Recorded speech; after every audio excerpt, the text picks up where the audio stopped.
Hey, salut tout le monde, c'est Teddy. Aujourd'hui, deuxième vidéo sur la boule de force.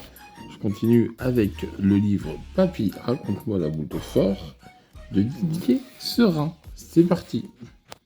Alors, pourquoi elles sont ferrées? Je pense que les premières boules ont été ferrées pour deux raisons. Mais je ne peux pas te dire laquelle a précédé l'autre. Ma première explication tient à un objectif humain, mais pas très noble. Éclater la boule non ferrée. Et donc faire perdre l'équipe adverse par manque de moyens de jouer.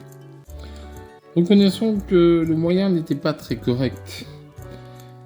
La seconde aurait plutôt eu comme objectif de faire durer les boules plus longtemps, en bloquant la bille de bois par un cercle de métal, l'empêchant ainsi d'éclater sous la chaleur ou sous un choc. Progressivement, toutes les boules ont été ferrées et le sont toujours aujourd'hui. Mais maintenant, comment elles sont fabriquées? À l'origine, on peut penser, comme je te disais tout à l'heure, qu'il s'agissait de grosses boules de bois inutilisables. Ensuite, on sait qu'elles étaient fabriquées par des artisans dans les villages.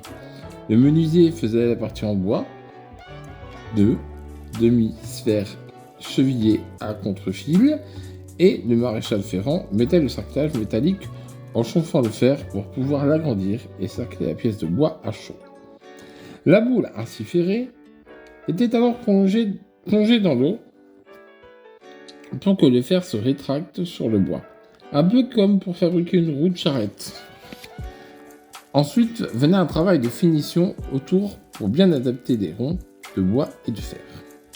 À cette époque, chaque joueur faisait ses boules par des artisans locaux.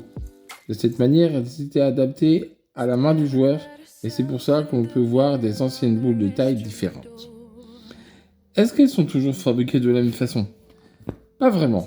Aujourd'hui, les fabricants de boules de fort préparent deux pièces de bois ou de nylon et une pièce de fer, le cerclage. Ensuite, ils assemblent ces pièces avec une presse, puis finissent le travail autour pour leur donner une forme qui, maintenant, est à peu près standard. La seule chose qui n'a pas changé, c'est qu'il y a toujours un côté fort et un côté faible. Mais alors, papy, comment il est le terrain?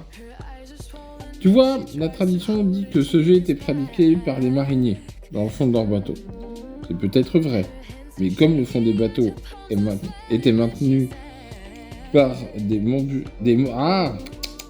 membrures en bois retenant le bord du bateau, j'ai du mal à imaginer que l'on puisse voir les boules passer au-dessus de ces pièces de bois.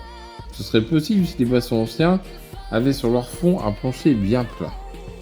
Cependant, ces gabarres et autres vaisseaux de Loire étaient souvent des navires marchands, et j'imagine tout à fait qu'ils étaient pleins de marchandises. Ballots, barriques, bois, perches, cordages, etc. dont ils faisaient le commerce ou filaient par les pêcheurs.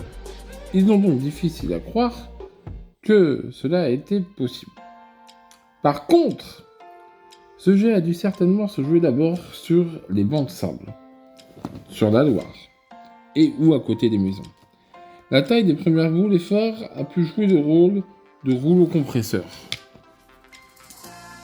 En effet, à force de jouer toujours au même endroit avec des boules qui pesaient 6 à 7 kg, le terrain finit par se creuser, un peu comme sur une pelouse. On trace un chemin lorsqu'on le passe toujours au même endroit. Alors j'imagine, pendant des années, plusieurs équipes de 2 personnes, possédant 2 grosses boules chacun, jouaient toujours au même endroit.